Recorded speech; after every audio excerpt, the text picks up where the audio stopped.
అండి, Srinu Pentakota YouTube channel చూస్తున్న వాళ్ళందరికీ స్వాగతము. మీరు నా ఛానల్ మొదటిసారి చూస్తున్నట్లయితే ఛానల్ని చూసి లైక్ చేసి సబ్స్క్రైబ్ చేయడం మాత్రం మర్చిపోవద్దు.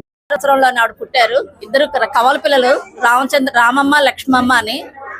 కోరిమిల్లి క్రోణంరాజు దంపతులు గారాల బిడ్డలు వీళ్ళు. తర్వాత 9 ఏళ్ల వయసు ప్రాయంలోనే వాళ్ళేమో ఆ కారజన్మలుగా పుట్టి ఇక్కడ మెరుపుల రూపంలో వీరన కొండన వెనకన మెరుపుల రూపంలో బావిలో వెలిసారని వచ్చింది. ఆవిడ పుట్టింటి వారు కోరిమిల్లి వారు, వెలిసినది కొటారు వారు. నెక్స్ట్ పూడివారు, తెరపల్లి వారు, ఈ 4 కులస్తులు కూడా కోరిమిల్లి వారింటి ఆడపిల్ల, బ్రాహ్మణ పిల్ల ఆవిడ. అప్పటి నుంచి కూడా అంటే ఆవిడ జన్మ అదేంటే 1676 సంవత్సరం. ఆవిడ తల్లిదండ్రుల పేర్లు ఏంటంటే క్రోణంరాజు దంపతులు, అంతవరకే మాకు ఐడియా ఉంది. ఆ తర్వాత ఆయన వారసులైన కోరిమిల్లి వెంకటరావు గారు, ఆయన తదనంతరం ఆయన కుమారుడు కోరిమిల్లి వీరభద్రరావు గారు, అంటే పుట్టింటివారు, అమ్మవారు పుట్టింటివారు కోరిమిల్లి వారు. ఆయన తదనంతరం ఇప్పుడు కోరిమిల్లి సుబ్బారావు గారు, విశాలక్షి గారు, వాళ్ళ 4 పిల్లలు. నెక్స్ట్ కొటారు వారు. మాకు తెలిసినంత వరకుని ఆ తర్వాత ఈవిడది ఇక్కడ ఈవిడ ఏమిటంటే మెరుపుల రూపంలో ఈవిడ ఇక్కడ మట్టుగా ఉంటారు. ఈవిడ పుట్టుక స్థానం కాబట్టి ఈవిడ ప్రత్యక్ష దేవత. ఎక్కడ మనం చూడలేదు ఇలాంటి దేవతని. ఆవిడ మెరుపుల రూపంలో 3 సార్లు మెరిసి గుడి వెనకాతల, గుడి ముందు, ఆవిడ లోపలికి వెళ్ళాం. ఈవిడ ప్రత్యేకంగా అంటే నెక్స్ట్ ఈవిడకి ఏంటంటే ఈ మందుగుండు సామాన్లతోటి నెలన్నర పండగ అనుకుంటాను నేను. నెలన్నర చేస్తారా? నెల చాలా గ్రాండ్ గా చేస్తారు. నెక్స్ట్ యాక్చువల్ అంటే ఈ కలియుగంలో కనిపించే దేవత అంటే ఈవిడే. మనం ఎవరు ఉన్నామో లేదో తెలియదు కానీ మంచి మహిమ గల తల్లి ఈవిడ. చాలా కొలుచుకున్న వారికి కొంగు బంగారమే ఉంటుంది. ఈవిడది ఇంకో గుడి కూడా ఉంది. అప్పట్లో దొరబాబు గారిని అతనికి ఏదో సంథింగ్ జరిగితే అతను దాంకుని ఈ గుడి వెనక అప్పటికి ఇంకా గుడి లేదు. ఆయన ఇక్కడ ఉండగా మెరుపు రూపంలో అమ్మవారు కనబడితే ఆయన అన్నారనమాట, అంటే మా అమ్మగారు వాళ్ళు దండకం పాడేటప్పుడు తెలిసేది, అమ్మ నన్ను ఈ ఆపద నుంచి నన్ను రక్షిస్తే కనుక నీకు నేను గుడి కట్టుకుంటానంటే అతను ప్రాణాంతకమైన స్టేజ్ నుంచి కాపాడబడ్డాడు అతను. అప్పుడు అదే విధంగా అమ్మవారు అతను కాపాడడం. అతని పేరు దొరబాబు. ఆ దొరబాబు గారు వాడచిపురపల్లి రామచంద్రం ఆలయంలోని అక్కడ కట్టుకున్నారు. అప్పుడు ఆవిడని తీసుకెళ్దాం అనుకుంటే ఆవిడ చెప్పింది, ఇక్కడ 2 ఉన్నాయి కదా రామచంద్రమ్మ అంటే. సో ఆవిడని అక్కడ మంగళవారం కొలుస్తారు తప్ప ఆవిడ అక్కడైతే మెరవడం అంటూ జరగదు. ఆవిడ ఇలవేల్పు, ఆవిడ పుట్టిన ప్రదేశం ఇక్కడ కాబట్టి ఆవిడ ఇక్కడ 3 సార్లు మెరవడం అది జరుగుతుంది. నిజంగా చెప్పాలంటే ఇది మన అదృష్టమే. కలియుగంలో కనబడే దేవత అంటే ఇది. అందరూ వస్తారు, చాలా మంది, వేల మంది భక్తులు వస్తారు, లక్షల మీద మతాబులు కాలుస్తారు. అందరూ నమ్ముకున్న వాళ్ళందరికీ మంచిగా జరిగింది. వాళ్ళ వారసులం అయిన మాకు కూడా ఆయన ఆడపిల్లలు అందరూ, మనవలు ముని మనవలు అందరూ కలిసి ఇటు వీళ్ళందరూ సహకారంతో సరదాగా చేసుకుంటాం పండగ. నిజంగా కలియుగంలో ఆవిడ కనబడుతున్నారంటే ఆవిడ మించిన దేవత లేదని అనుకుంటున్నాం. మాకు అన్ని విధాలు కూడా ఆవిడ నమ్ముకున్నందుకు చాలా మంచి జరుగుతోంది. ఇంకా ఇంతకంటే నాకు తెలీదు. గుడి చాలా పురాతనమైన గుడి.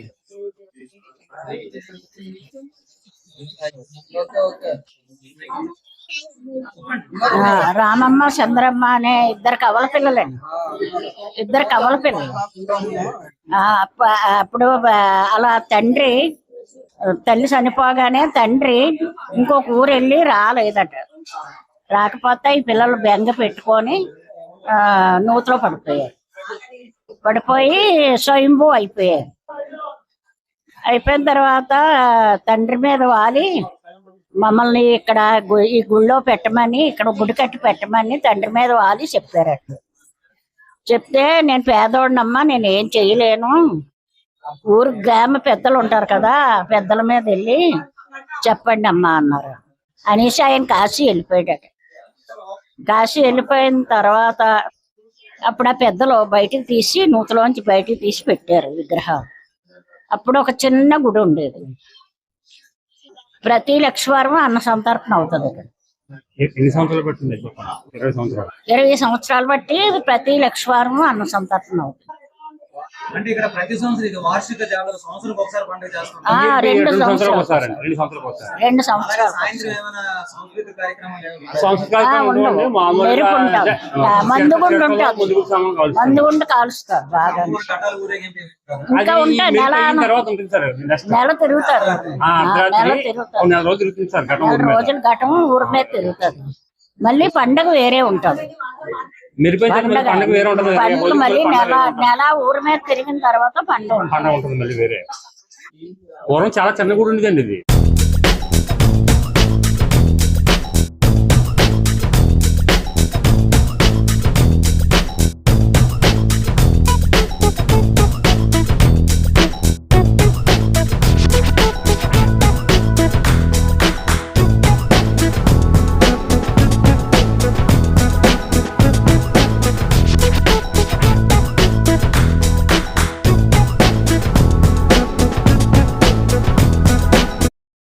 నాది ధర్మవరం ఎలమంచిలే. అది గుడి చూసుకున్నట్టయితే సుమారుగా 500 సంవత్సరాల నాటి క్రితం ఇది. పూర్వం చాలా చిన్న గుడి ఉండేది. 2002లో కొటార అప్పలరాజు గారి గుడి దగ్గరికి రావడం జరిగింది. ఆయన వచ్చిన తర్వాత ఈ గుడి అంతా ఇంతలా ఇంప్రూవ్మెంట్ చేయడం జరిగింది. అలాగే గత 20 సంవత్సరాలుగా అంటే అప్పలరాజు గారి ఆధ్వర్యంలోనే 20 సంవత్సరాలు పెట్టి ప్రతి లక్షవారం కూడా అన్నదానం జరుగుతుంది ఇక్కడ నిర్విరామంగా. అంటే భక్తుల ఆర్థిక సహాయంతో జరుగుతుందండి. అలాగే ఇది 2 సంవత్సరాలకు ఒకసారి పండుగ వస్తుందండి. ఇది ఇప్పుడు 2026 వస్తుంది, మళ్ళీ 2027 ఉండదు, 2028 వస్తుంది సార్. అది అలా ఇయర్ బై ఇయర్ వస్తుంది అనమాట పండుగ. ఇది ఈ మెరుపు అయిన తర్వాత మళ్ళీ 4 రోజులు అమ్మవారు ఘటం ఊరి మీద ఊరేగిస్తారు. తర్వాత మళ్ళీ పండుగ 21 రోజు అయిన తర్వాత చేస్తాం సార్ పండుగతో ఈ కార్యక్రమం ముగుస్తుంది. అలాగే నెక్స్ట్ ఇయర్ అమ్మవారికి సేమ్ డే అంటే సేమ్ డేట్ కాదండి, సేమ్ డే రోజుని పుట్టినరోజు కూడా జరుగుతుందండి. ఆ రోజు అయితే సుమారుగా యలమంచిలో మొత్తం ఇంచుమించుగా ఒక 5,000 మందికి భోజనం అన్నదానం చేయడం జరుగుతుందండి.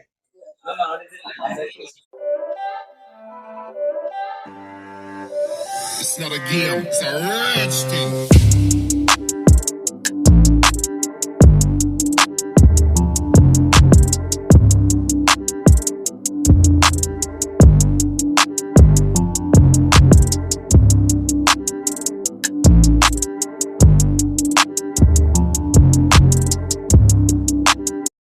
ఆవిడ పుట్టారు. 2 కవల పిల్లలు రామమ్మ లక్ష్మమ్మ అని. కోరిమిల్లి క్రోణన్ దంపతులు గారాల బిడ్డలు వీళ్ళు. తర్వాత 9 ఏళ్ల వయసు ప్రాయంలోనే వాళ్ళేమో ఆ కాలజన్మలుగా పుట్టి ఇక్కడ మెరుపుల రూపంలో వీరన కొండన వెనకన మెరుపుల రూపంలో బావిలో వెలిసారని వచ్చింది. ఆవిడ పుట్టింటి వారు కోరిమిల్లి వారు, వెలిసినది కొటారు వారు. నెక్స్ట్ పూడివారు, తెరపల్లి వారు, ఈ 4 కులస్తులు కూడా కోరిమిల్లి వారింటి ఆడపిల్ల, బ్రాహ్మణ పిల్ల ఆవిడ. అప్పటి నుంచి కూడా అంటే ఆవిడ జన్మ అదేంటే 1676 సంవత్సరం. ఆవిడ తల్లిదండ్రుల పేర్లు ఏంటంటే క్రోణన్ రాజు దంపతులు, అంతవరకే మాకు ఐడియా ఉంది. ఆ తర్వాత ఆయన వారసులైన కోరిమిల్లి వెంకటరావు గారు, ఆయన తదనంతరం ఆయన కుమారుడు కోరిమిల్లి వీరభద్రరావు గారు, అంటే పుట్టింటివారు, అమ్మవారు పుట్టింటివారు కోరిమిల్లి వారు. ఆయన తదనంతరం ఇప్పుడు కోరిమిల్లి సుబ్బారావు గారు, విశాలక్షి గారు, వాళ్ళ 4 పిల్లలు. నెక్స్ట్ కొటారు వారు. మాకు తెలిసినంత వరకుని ఆ తర్వాత ఈవిడది ఇక్కడ ఈవిడ ఏమిటంటే మెరుపుల రూపంలో ఈవిడ ఇక్కడ మట్టుగా ఉంటారు. ఈవిడ పుట్టుక స్థానం కాబట్టి ఈవిడ ప్రత్యక్ష దేవత. ఎక్కడా మనం చూడలేదు ఇలాంటి దేవతని. ఆవిడ మెరుపుల రూపంలో 3 సార్లు మెరిసి గుడి వెనకాతల, గుడి ముందు ఆవిడ లోపలికి వెళ్ళాం. ఈవిడ ప్రత్యేకంగా అంటే నెక్స్ట్ ఈవిడికి ఏంటంటే మందుగుండు సామాన్లతోటి 1.5 పండుగ అనుకుంటాను నేను. 1.5 చేస్తారా? నెల చాలా గ్రాండ్ గా చేస్తారు. నెక్స్ట్ యాక్చువల్ అంటే ఈ కలియుగంలో కనిపించే దేవత అంటే ఈవిడే. మనం ఎవరు ఉన్నామో లేదో తెలియదు, కానీ మంచి మహిమ గల తల్లి ఈవిడ. చాలా కొలుచుకున్న వారికి కొంగు బంగారమే ఉంటుంది. ఈవిడది ఇంకో గుడి కూడా ఉంది. అప్పట్లో దొరబాబు గారిని అతనికి ఏదో సంథింగ్ జరిగితే ఆయన దాంకుని ఈ గుడి వెనక అప్పటికి ఇంకా గుడి లేదు. ఆయన ఇక్కడ ఉండగా మెరుపు రూపంలో అమ్మవారు కనబడితే ఆయన అన్నారనమాట, అంటే మా అమ్మగారు వాళ్ళు దండకం పాడేటప్పుడు తెలిసేది, అమ్మ నన్ను ఈ ఆపద నుంచి నన్ను రక్షిస్తే కనుక నీకు నేను గుడి కట్టుకుంటానంటే అతను ప్రాణాంతకమైన స్టేజ్ నుంచి కాపాడబడ్డాడు అతను. అప్పుడు అదే విధంగా అమ్మవారు అతన్ని కాపాడడం. అతని పేరు దొరబాబు. ఆ దొరబాబు గారు వాడచిపురపల్లి రామచంద్రం ఆలయంలోని అక్కడ కట్టుకున్నారు. అప్పుడు అతను ఆవిడని తీసుకెళ్దాం అనుకుంటే ఆవిడ చెప్పింది, ఇక్కడ 2 ఉన్నాయి కదా ఒక రామచంద్రమ్మ అంటే. సో ఆవిడని అక్కడ మంగళవారం కొలుస్తారు తప్ప ఆవిడ అక్కడైతే మెరవడం అంటూ జరగదు. ఆవిడ ఇలవేల్పు, ఆవిడ పుట్టిన ప్రదేశం ఇక్కడ కాబట్టి ఆవిడ ఇక్కడ 3 సార్లు మెరవడం అది జరుగుతుంది. నిజంగా చెప్పాలంటే ఇది మన అదృష్టమే. కలియుగంలో కనబడే దేవత అంటే ఇది. అందరూ వస్తారు, చాలా మంది, వేల మంది భక్తులు వస్తారు, లక్షల మీద మతాబులు కాలుస్తారు. అందరూ నమ్ముకున్నారు. నమ్ముకున్న వాళ్ళందరికీ మంచిగా జరిగింది. వాళ్ళ వారసులం అయిన మాకు కూడా ఆయన ఆడపిల్లలు అందరూ మనవలో ముని మనవలు అందరూ కలిసి ఇటు వీళ్ళందరూ సహకారంతో సరదాగా చేసుకుంటాం పండగ. నిజంగా కలియుగంలో ఆవిడ కనబడుతున్నారంటే ఆవిడ మించిన దేవత లేదని అనుకుంటున్నాం. మాకు అన్ని విధాలు కూడా ఆవిడ నమ్ముకున్నందుకు చాలా మంచి జరుగుతోంది. ఇంకా ఇంతకంటే నాకు తెలీదు.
It's not a game.